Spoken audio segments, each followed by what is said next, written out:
Saudara dan saudari yang terkasih, salam jumpa kembali.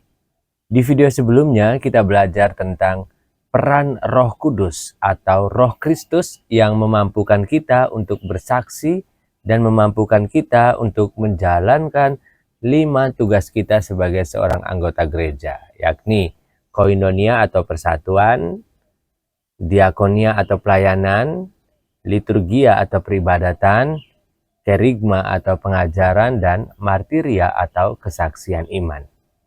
Sekarang di video yang keempat ini kita akan bahas tentang Roh Kudus atau Roh Kristus atau semangat Kristus membuat jemaat hidup dan berkembang. Untuk memulai pembahasan ini, mari kita menyimak 2 bacaan kitab suci berikut ini. Sebab sama seperti pada satu tubuh kita mempunyai banyak anggota, tetapi tidak semua anggota itu mempunyai tugas yang sama. Demikian juga kita, walaupun banyak, adalah satu tubuh di dalam Kristus. Tetapi kita masing-masing adalah anggota yang seorang terhadap yang lain.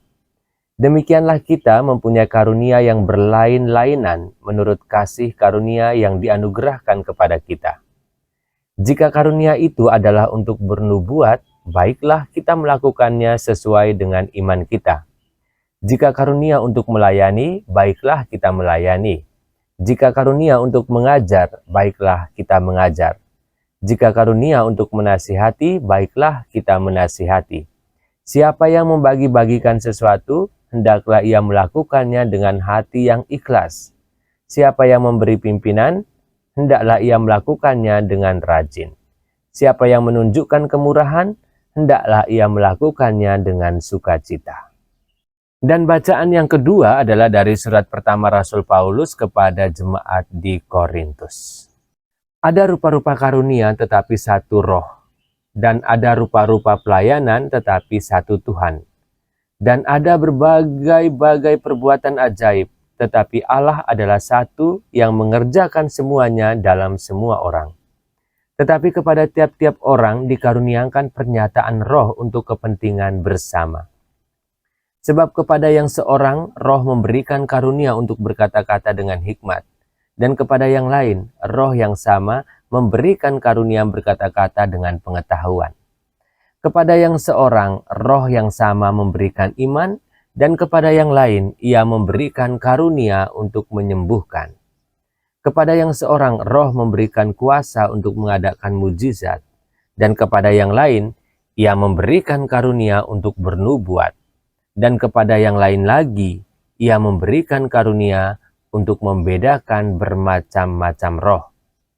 Kepada yang seorang ia memberikan karunia untuk berkata-kata dengan bahasa roh, dan kepada yang lain ia memberikan karunia untuk menafsirkan bahasa roh.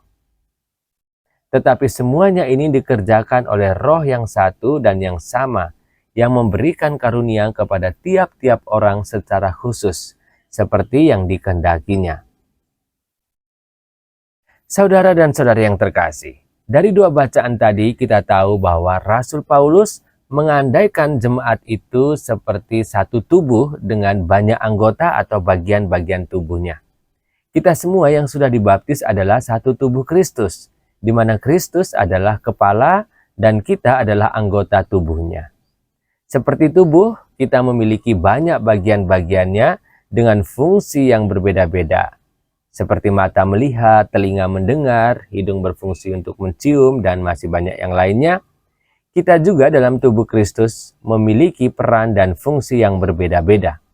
Mengapa demikian?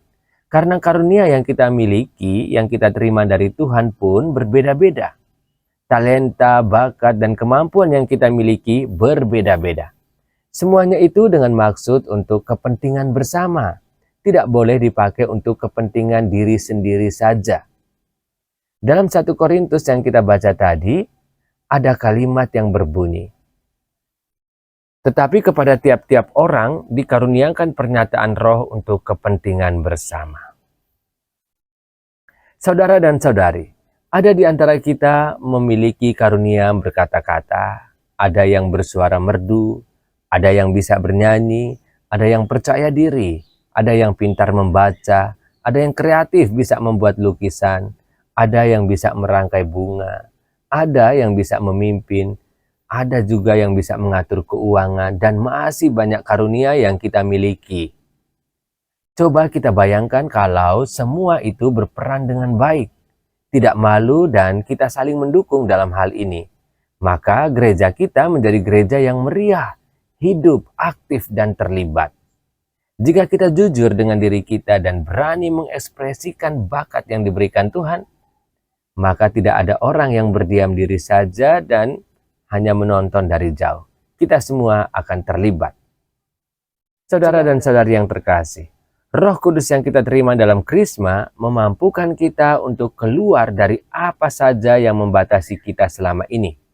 Saya percaya kita semua memiliki karunia yang terpendam dan bermacam-macam. Selama ini kita mungkin belum berani tampil karena banyak pikiran negatif atau pengalaman jelek yang membatasi kita. Inilah saatnya untuk bekerja sama dengan Roh Kudus untuk berani menghancurkan tembok pembatas, tembok penghalang kita. Ayo kita mulai mengembangkan apa yang sudah Tuhan berikan kepada kita secara cuma-cuma. Jangan sia-siakan.